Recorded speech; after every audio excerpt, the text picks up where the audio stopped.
Lahore high court के chief justice के सामने आज इमरान रियाज के केस की समाअत हुई है। आज दो मुतफरक दरखास्तें दायर की गई थी। आपको पता है मरियम सफदर की एक ख्वाहिश थी, उस ख्वाहिश को पूरा करने के लिए चंद लोगों को जहां उठाया गया, इमरान रियाज को भी वही उसी अताब का शिकार हुए हैं। अस्सलामुअलैकुम, मोहम्मद अजहर सिद्दीक अपने प्रोग्राम मैथ व्यूज के साथ हाजिर खिदमत है। चीज़ें बहुत तेज़ी से आगे कुछ बढ़ी हैं। जुडिशल कमीशन जो है जजिस तैनाती के हवाले से वो एक फ्रॉड ड्रामा चल रहा है, पता नहीं चीफ जस्टिस की ऑडियो लीक, वो ड्रामा सारा टोटल फ्रॉड फ्रेम। उस पर मैंने एक मरासला लिख दिया अब्दुल्ला मलिक की तरफ से, वो तफसीलात मैं सुबह के प्रोग्राम में बताऊंगा। इसी तरह से ही आबिद जुबारी साहब ने चैलेंज कर दिया, वो भी सुबह बात करूँ। अभी सबसे पहले एक तो नजरसानी दरखास्त जो है सुप्रीम कोर्ट में, उस पर बात होगी, और लाहौर हाई कोर्ट में इमरान रियाज के केस के बारे में तफसीली बात होगी। आपको पता है कि मैंने दो दरखास्तें दायर की थी, एक फरीक बनाने की, वजीर आजम पाकिस्तान, वजीर आला Punjab, secretary interior, secretary defence, और एक और दरखास्त दायर की थी कि इमरान रियाज की बाजियाबी को मुमकिन बनाया जा सके। वो मरासला लिखा था और लिखा था कि वरना वजीर आजम और वजीर आला को समन किया जाए। अदालत ने फरीक बनाने में दो फरीक नहीं बनाया। वो चूँकि मैंने मीडिया से टॉक की है, मैं बार बार रिपीट करने की बजाय मैं चाहूँगा कि वही सारी गुफ्तगू आप सुन लें, आपसे पूरा ओवरव्यू आपका सारा मिल जाएगा। एक सवाल था, लाहौर हाई कोर्ट के चीफ जस्टिस के सामने आज इमरान रियाज के केस की समाअत हुई है। आज दो मुतफरक दरखास्तें दायर की गई थी। एक दरखास्त ये दायर की गई थी कि वजीर आजम पाकिस्तान, वजीर आला पंजाब, सेक्रेटरी इंटीरियर और सेक्रेटरी डिफेंस को पार्टी बनाई जाए। अदालत का कहना था कि इंतज़ामिया काम कर रही है। हमारा मौका बड़ा वाज़ेह था कि इंतज़ामिया नाकाम हो चुकी है, इसलिए वज़ीर आज़म को और वज़ीर आला को समन भी किया जाए। साथ अदालत ने उस हद तक जो दरख्वास्त है जो समन करने के हवाले से है उसको डिस्पोज कर दिया, साथ लगा दिया, मेन दरख्वास्त की प्रेयर के साथ मिला दिया। जहाँ तक दो फरीक हैं, वज़ीर आज़म और वज़ीर आला, उनकी हद तक अदालत ने कहा है कि उन्हें अभी फरीक बनाने की ज़रूरत नहीं है, उनकी हद तक दरख्वास्त वापस ले ली है। लेकिन सेक्रेटरी इंटीरियर और सेक्रेटरी डिफेंस को अदालत ने फरीक बना दिया है। आईजी साहब आज पेश नहीं हुए, उन्होंने योम शोहदा के हवाले से जाना था। अदालत ने कहा वो रिकॉर्ड सबूत के तौर पर पेश किया जाए। आज एक बड़ी अहम पेशरफ्त है, अली अशफाक आपको वो बताएंगे, जो एक इन्वेस्टिगेशन ऑफिसर को एक दरख्वास्त दी है, वो बहुत अहम दरख्वास्त है। आज अदालत के अंदर उस दरख्वास्त के बारे में जिक्र करना था, लेकिन चूँकि अदालत ने अब आज हुक्म दिया, अदालत को कहा है कि ना उनके वालिद को मुद्दई को बुलाया जाता है। वो अदालत ने आज हदायत जारी की हैं कि मुद्दई को बुलाया जाए और ये सारे लोग उनका मौक़िफ़ सुने और सारी जो बातें हैं। और आज उन्होंने मुद्दई ने अदालत के अंदर आईजी के अपने पर्सनल करैक्टर के हवाले से या पर्सनल के हवाले से कुछ अहवाल सामने रखे हैं। वजारत दाखिला की तरफ से आज वही एक कि हमारे पास बंदा नहीं है, हमें पता नहीं है। अदालत का 22 मई का ऑर्डर पढ़ के बताया गया, 16 मई को ख़त लिखे गए थे, लेकिन अभी तक कुछ नहीं किया। अदालत ने वाज़ेह तौर पर कहा है कि मुझे ये नहीं बताना आपने कि उनके पास है या नहीं है, इमरान रियाज को बाजियाब कराना है। ये उनकी आइनी ड्यूटी है, ये उनकी कॉन्स्टिट्यूशनल ड्यूटी है। इमरान रियाज को, एक रियासत के शहरी को, हर हालत में बाजियाब कराया जाए और उसके लिए तमाम वसाइल जो हैं वो बरूए कार लाए जाएं और उसमें कोई ऐसा रास्ता ना छोड़ा जाए कि जिससे ये काम जो है ये पसे पुश्त की तरफ डाल दिया जाए। हम सब लोगों का कंसर्न, पूरी अदालत का कंसर्न, साफ़ी बरदरी का कंसर्न इमरान रियाज की बाजियाबी है और उसे हर हालत में बाजियाब कराना है। और यहाँ एक बात और करते चले, सहाफ़ियों के हवाले से पटिशन्स दायर कर दी हैं, आज एक लगी है सोशल मीडिया के हवाले से, लेकिन अभी भी क्रैकडाउन जारी है। हुकूमत वक्त फिर सोच ले, समी इब्राहिम साहब को उठा लिया गया बगैर कोई वजह के। और यहाँ एक और बात बताते चलें, आज एमपीओ को चैलेंज कर दिया जो डिटेंशन ऑर्डर के हवाले से। आप कोई वजह बताते नहीं है, सहाफ़ियों को उठा लेते हैं, भाई वो सहाफ़ती खिदमात अंजाम दे रहे हैं। अगर कोई किसी को उस पर एतराज़ है, जाएँ जाकर कानून साजी करें, वो रोक देगा। अदालत ने उस पर भी अटॉर्नी जनरल और एडवोकेट जनरल को नोटिस जारी कर दिया है और जितने डिटेंशन ऑर्डर्स दिए हैं उसकी कापी हमने मांगी है। अदालत ने उस पर भी जवाब मांग लिया है, अटॉर्नी जनरल और एडवोकेट जनरल को भी बुला लिया है। तो आप सबसे गुजारिश है कि जहाँ सहाफ़ियों की आवाज़ अब इमरान रियाज से आगे जा रही है, ये रोकना होगा। समी इब्राहिम की गिरफ्तारी को मजम्मत करते हैं हम और उन्हें बाजियाबी के लिए कहते हैं। अली अशफाक आपको उस दरख्वास्त, स्पेसिफिक दरख्वास्त के बारे में बताएंगे जो उसके वालिद साहब ने, अब मामला, अब ये तस्वीर का एक नया रुख आना है और अब उम्मीद है इस दरख्वास्त के बाद इमरान रियाज की बाजियाबी मुमकिन हो सकती है। सबसे ज़्यादा जो काम है जहाँ IG का है, आपको पता है मरियम सफदर की एक ख्वाहिश थी, उस ख्वाहिश को पूरा करने के लिए चंद लोगों को जहाँ उठाया गया, इमरान रियाज को भी वही उसी अताब का शिकार हुए हैं। तो ये सारे लोग इकट्ठे करके ना ये काम किया गया है, इसीलिए गुजारिश की गई थी।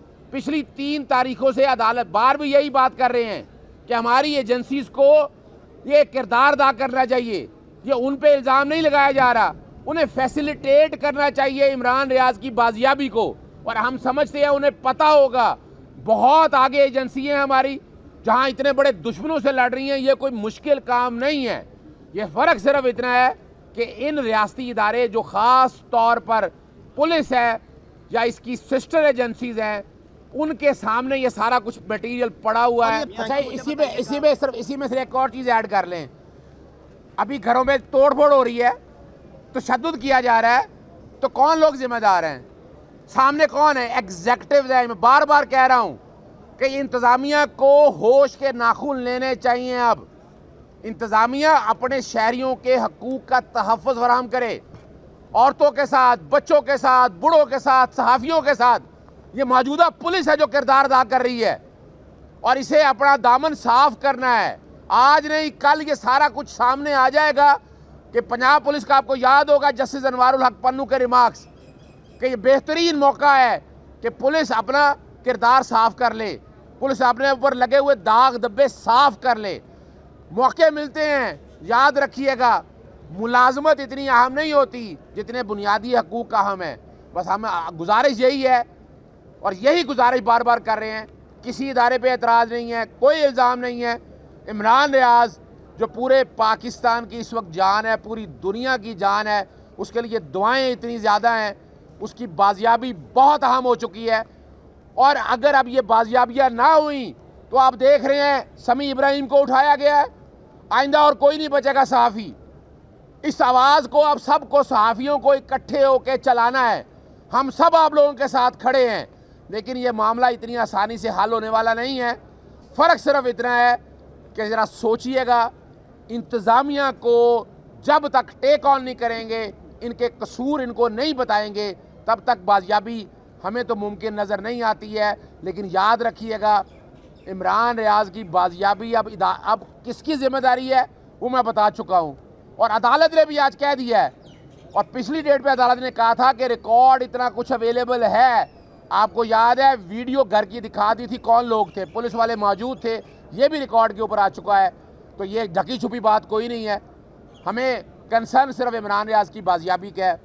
और ये ख्वाहिशात पे गिरफ्तारियाँ हो रही हैं इस वक्त, ख्वाहिशात पे गिरफ्तारियाँ हो रही हैं। ये मुल्क है कि जहाँ ख्वाहिशात पे ये सारा कुछ हो रहा होगा और बहुत से लोगों का आगे मिलिट्री कोर्ट में जो है ना मार्शल लॉ के तहत ट्रायल होने वाला है। 16 लोग हैं, उनकी लिस्ट जो है मैं बैकग्राउंड पे वो चला रहा हूँ, आप देख लीजिएगा।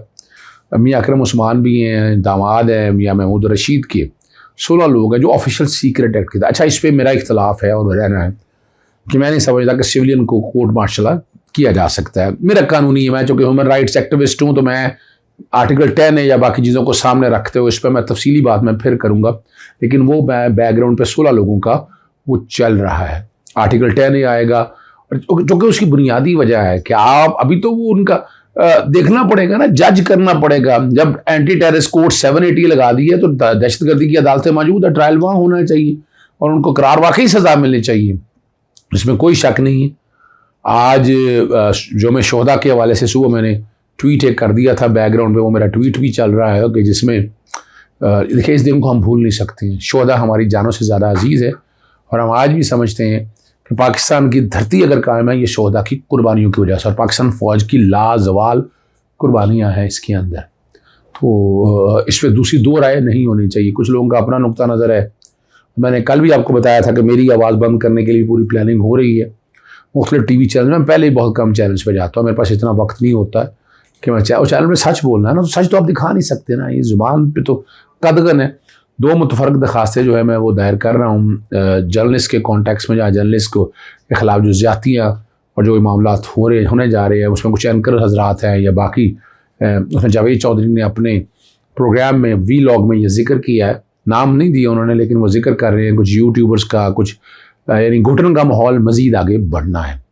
तो वो चीज़ें जो भी है ना उन मुतफरक दरख्वास्तें में वो कल दायर करूँगा। अब आपके 29 मई तक समाअत मुलतवी हुई है, पीर तक नज़रसानी के दरख्वास्त में। अब मैं कुछ पॉइंट बनाए हुए हैं, मैं चाहूँगा भूल ना जाऊँ।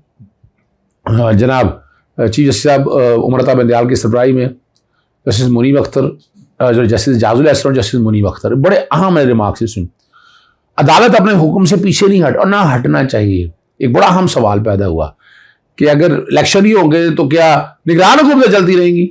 ये वो बड़ा अहम सवाल है, ये हो नहीं सकता, इनकी मंशा ये नहीं है। चीफ जस्टिस ने कहा कि तीसरा दिन है, इलेक्शन कमीशन के वकील दलाइल मुख्तसर होने चाहिए। भारतीय सुप्रीम कोर्ट के फैसले पर काफ़ी वक्त ज़ाया हुआ। हमें बताया कि आपका असल नुकता क्या है। सुप्रीम कोर्ट रूल्स आईनी इख्तियार को कम नहीं कर सकते। ये जो है ना वकील जो है इलेक्शन कमीशन के, सुप्रीम कोर्ट रूल्स आईनी इख्तियारात को कैसे कम कर सकते हैं? आपके नुकते नोट कर चुके, आप आगे बढ़े। फुल कोर्ट कई मुकदमा में करार दे चुकी है, नजरसानी का दायरा कार महदूद नहीं होना चाहिए। आपका मंतब मान लें सुप्रीम कोर्ट, तो रूल्स अमली तौर पर खत्म हो जाएंगे। बाज़ औक़ात जैसे मुनीब अख्तर कहते हैं, बाज़ औक़ात मुलाकात में पार्लियामेंट के कानून साजी का इख्तियार भी महदूद है। तौहीनी अदालत के केस में लार्जर बेंच ने करार दिया कि सुप्रीम कोर्ट का इख्तियार कम नहीं किया जा सकता। ये बात सही है। नज़रसानी दरख्वास्त दरअसल मरकजी केस का ही तसलसल होती है। अब हवा में तीर चलाते रहेंगे, पूछा कि आप या कोई आसमान की तरफ देखते रहेंगे, कम से कम टारगेट करके फायर करें, पता चले कि क्या कहना चाहते हैं।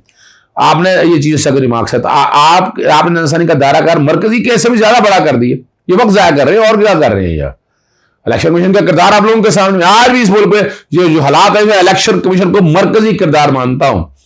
इंतखाबात के निगरान हुकूमत का होना जरूरी है। ये वकील इलेक्शन में निगरान हुकूमत की तानीत का तरीकाकार आइन में दिया गया। निगरान हुकूमत के अहले खाना इलेक्शन कमीशन में हिस्सा नहीं ले सकते, ये याद रखिएगा। आइन में इंतखाबात की शफाफियत के पेश नज़र ये पाबंदी लगाई है। अगर ये बड़ा अहम सवाल है जस्टिस जाजुल, अगर सूबाई असम्बली 6 माह में तहलील हो जाए तो क्या 4.5 साल निगरान हुकूमत कायम रहेगी? जस्टिस जाजुल अहसन, क्या 4.5 साल कौमी असम्बली की तहलील का इंतजार किया जाए? 4.5 या आप यहाँ कहते 4.5 साल निगरान हुकूमत ही मुतलका सूबे में काम करेगी। ये कमाल हो गया। अल्लाह ही हाफ़िज़ है इन वकील साहब का यार। वैसे आइन के आर्टिकल अमल करते हुए दूसरे की खिलाफ वर्जी नहीं हो सकती। आर्टिकल 254 से 90 दिन की तखीर को कानूनी सहारा मिल सकता है। इंतखाबा 90 दिन की तखीर का मदावा मुमकिन है। मदावा ऐसे भी हो सकता है 4.5 साल की नई हुकूमत आ सकती है। आइन में कैसे मुंतखब है कि मुंतखब हुकूमत 6 माह और निगरान हुकूमत 4.5 साल रहे। 90 दिन का वक्त भी आइन में दिया गया है। चीफ जस्टिस साहब ये जस्टिस जाजुल अहसन के निगरान हुकूमत 90 दिन में इलेक्शन करवाने आती है। आइन में कहाँ लिखा है कि निगरान हुकूमत का दुरानिया बढ़ाया जा सकता है? बड़ी अहम सवाल है। और अदालत की ऑब्जर्वेशन से इसमें इलेक्शन कमीशन का अदालत की ऑब्जर्वेशन से निगरान हुकूमत की मुतबे तोसी आइन के रूप में मुनाफी है। ये मैं चैलेंज किया हुआ है। अदालत की ऑब्जर्वेशन से मुत्तफिक हूँ। आइन की मंशा मुंतखब हुकूमत और जमहूरियत है। मुल्क मुंतखब हुकूमत ही चला सकती है, जमहूरियत को ब्रेक नहीं लगाया जा सकती। 1973 में आइन बना तो निगरान हुकूमत का तसव्वुर नहीं था। आइन बना तो ये जस्टिस जाजुल अहसन के रिमार्क्स से आइन बना तो मजबूत इलेक्शन कमीशन तश्कील दिया गया था। निगरान हुकूमत सिर्फ इलेक्शन कमीशन की सहूलत के लिए आइन में शामिल किए गए हैं। शफाफ इंतखाबात कराना इलेक्शन कमीशन का की जिम्मेदारी है। ये चीफ जस्टिस जाजुल अहसन के रिमार्क्स। इंतखाब अब यहाँ बड़े अहम सवाल जो है, हमारी तारीख में हम हकूक़ की कुर्बानियाँ देते रहे हैं, 3 बार दे चुके हैं और फिर इसके नताइज होते हैं। जो चीफ जस्टिस के रिमार्क्स है, जरूरी है कि अवाम उन्नास को अपना फैसला बताने का मौका मिले। आपने 22 मार्च को सदर को चिट्ठी लिखी कि फंड और सिक्योरिटी सिचुएशन की वजह से 8 अक्टूबर को इंतखाबात कराए जाए। अब आप आइनी और सियासी नुकात उठा रही हैं, ये भी ठीक है क्योंकि आइन भी एक सियासी दस्तावेज है। वो लिमिट कब आएगी जब आप कहेंगे इससे आगे नहीं जा सकते। हाल ही में बलूचिस्तान में बल्दियाती इंतखाबात हुए, आपने अखबार में पढ़ा कि 60% लोगों ने इसमें वोट डाले। बड़े जबरदस्त ये चपेट है चीफ साहब ने, अगर रिमार्क्स जो है ये चपेट है और सिक्योरिटी हालात के बावजूद ऐसा हुआ। इस बात को हमने सेलिब्रेट किया और हमने भी, आपने भी और हमने भी। जब आप तखीर करेंगे तो मनफी कुफ्ती हरकत में आएंगी। हम आइन के मुहाफ़िज़ और हर सूरत में इसका दिफा करना है। ये चीज़ के रिमार्क्स हैं। 8 अक्टूबर की तारीख हक़ाइक़ के मुताबिक दी गई। 8 सितंबर को इलेक्शन कमीशन मुझे कहे कि अक्टूबर में इलेक्शन मुमकिन नहीं होगा, जैसे मुनीब साहब के रिमार्क्स हैं। इलेक्शन कमीशन 2 साल कहता रहा कि इंतखाबात मुमकिन है, जैसे मुनीब अख्तर। इंतखाबात कराना इलेक्शन कमीशन का फर्ज है, स्वाबदीद नहीं। आपने खुद आइन की रूह जमहूरियत है, ये चीज उसका के रिमार्क्स हैं। कब तक इंतखाबात आगे अगर जमहूरियत कुर्बान करते रहेंगे? तारीख में कई मरतबा जमहूरियत कुर्बान की गई, जब भी जमहूरियत की कुर्बानी दी गई कई साल नताइज भुगतने पड़े। अवाम को अपनी राय के इजहार का मौका मिलना चाहिए। इलेक्शन कमीशन का फैसला में सिर्फ वसाइल ना होने का जिक्र है। जी जज साहब, इलेक्शन कब तक कब कहेगा कि अब बहुत हो गया, इंतखाब हर सूरत जरूरी है? आप इलेक्शन कमीशन सियासी बात कर रहा है। बलोचिस्तान के बल्दियात में टर्नआउट 60% रहा, और यहाँ जो है ना, और जैसे जादू सनारी कहते हैं, निगरान हुकूमतें सिर्फ इसलिए आती हैं किसी जमात को सरकारी सपोर्ट ना मिले। क्या निगरान हुकूमत जब तक चाहे रह सकती है? इलेक्शन कमीशन ने हाई कोर्ट में इंतखाबात की मंजूरी ज़ाहिर की, ना सुप्रीम कोर्ट में जैसे मुनीब अख्तर ने। ये बड़ा ज़बरदस्त है। हाई कोर्ट में सुप्रीम कोर्ट कहा गया वसाइल दरकार हैं। आप इलेक्शन कमीशन कहता है कि इनके सूलों के मुताबिक इंतखाबात मुमकिन नहीं। ये पहले क्यों नहीं किया गया? वसाइल मिलने पर ही इंतखाबात मुमकिन नहीं। आप तहरीरी मौक़िफ़ में भी ये नुकता उठाया था, ये वो वकील कहते हैं। इलेक्शन में सदर को गवर्नर को भी हक़ाइक़ से आगाह नहीं किया। चीज़ साहब 2 दिन आपका मुकदमा सुनने पर दलाइल देते रहे, एक दिन इंतखाबात से आइन की कोई शिक गैर मौसर हो गई। लीडर ऑफ द हाउस को असेंबली तहलील करने से कैसे रोका जा सकता है? निज़ाम मजबूत होगा तो शायद हम इंतखाबात अलग मुमकिन हो। फिलहाल तो अंधेरे में ही सफ़र कर रहे हैं जिसकी कोई मंजिल नज़र नहीं आ रही। अब यहाँ जो मामला अगर आप समझ सकें इन सारी चीज़ों को, अब 9 मई के चक्कर के हवाले से अब जहाँ आप कह सकते हैं नहीं, ये मौक़िफ़ 22 मार्च को था कि इलेक्शन कमीशन क्या सोचता है, इंतखाबात कब होंगे, हदायत लेकर वो कहते हैं हम आगे बताते हैं। 9 मई के हालात के बाद सर नौ जायज़ा लेना होगा। 9 मई को गैर मौली वाक़यात हुए, 9 मई के वाक़यात का कुछ करना चाहिए। 9 मई का वाक़या इंतखाबात के लिए कई मसाइल पैदा कर रहा है। चीज़ साहब है 9 मई के चक्कर में अब आइन की मंशा जो है बुला रहे हैं। इलेक्शन अभी तक वाज़ेह नहीं कर सका, इंतखाबात में किस हद तक तख़ीर बर्दाश्त कर सकता है। इलेक्शन कमीशन ज़मीनी हक़ाइक़ पर बात कर रहा है। ये वकील कहते हैं इलेक्शन कमीशन ज़मीनी हक़ाइक़ और शफाफियत का ताल्लुक कमीशन की कैपेसिटी से है। डस्का में प्रिजाइडिंग अफसर लापता हो गए। जी जज साहब, लाहौर हाई कोर्ट ने कार्रवाई रोक रखी है। वकील इलेक्शन कमीशन इंक्वायरी रोक रखी है तो अदालत से रुजू करे, कानून अपना रास्ता खुद लेगा। इजाज़त चाहता हूँ। अस्सलाम वालेकुम, अल्लाह हाफ़िज़। पाकिस्तान जिंदाबाद।